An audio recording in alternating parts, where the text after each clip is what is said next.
Hello! Aujourd'hui, j'ai envie de vous parler d'une de mes lectures, L'historienne et Dracula d'Elisabeth Kostova, que j'ai beaucoup aimé et qui m'a fait beaucoup flipper parce que je suis une flippette. C'est un roman en 2 tomes. Je vais vous lire le 4e de couve pour le premier. J'ai tout découvert un après-midi de 1972 en fouillant dans la bibliothèque de notre maison d'Amsterdam. Un livre ancien a attiré mon regard. Toutes ces pages étaient vierges, sauf une, comportant un dessin. Jamais je ne l'oublierai. Un dragon entourant de ses griffes un seul mot, Dracula. Enfin, le mystérieux passé de mon père s'éclairait. La soudaine disparition de son directeur de thèse, ses propres recherches, ses voyages. Pour cerner cette figure de l'histoire, Vlad l'Empaleur. J'ai su alors qu'à mon tour, rien ne pourrait me détourner de cette quête, même si, à l'ombre de Dracula, la vérité est sortie de la légende, plus terrifiante encore. L'auteure Elisabeth Kostova est née en 1964 aux États-Unis de parents universitaires qui ont voyagé avec elle dans toute l'Europe. Elisabeth Kostova a mené près de 10 ans de recherche autour de la légende de Dracula avant de se lancer dans ce premier roman au succès colossal. Après avoir étudié la littérature à Yale, elle enseigne aujourd'hui à l'Université du Michigan où elle vit avec sa famille. Une des questions sous-jacentes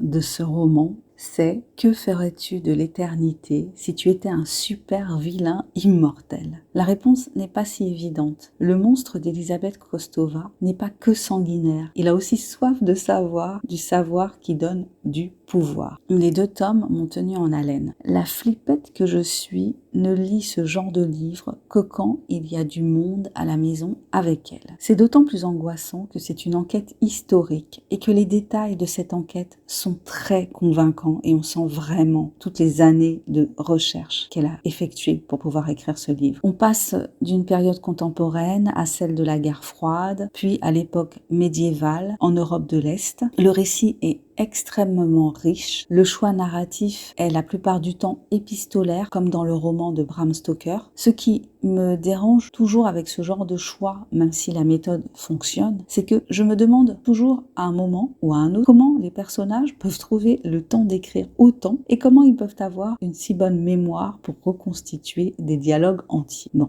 passons sur ce détail. Ce qui transparaît dans ce roman, c'est l'amour de l'écrit et de son support, le livre comme témoignage du passé, la puissance et la force de l'écrit. C'est un récit angoissant avec une ombre qui plane dessus du début à la fin. Un roman, quand il est écrit comme ça, avec tant de détails, tant de passion, est vraiment un univers à part entière. On a évidemment les clichés, parce qu'on les attend, mais avec la patte de l'auteur. Je me souviens l'avoir lu pour la première fois quand j'étais enceinte de mon premier enfant, mais je me souviens pas avoir autant flippé et je crois que j'ai vraiment refoulé plein de détails en fait. Et du coup, j'en avais gardé quasiment aucun souvenir. Vraiment bizarre parce que je l'ai relu là et j'ai été très impressionnée. À tel point qu'en marchant seule dans la forêt récemment, je jetais de nombreux coups d'œil alentour et par-dessus mon épaule, au cas où une chauve-souris volerait en pleine journée. Vous voyez ce que je veux dire?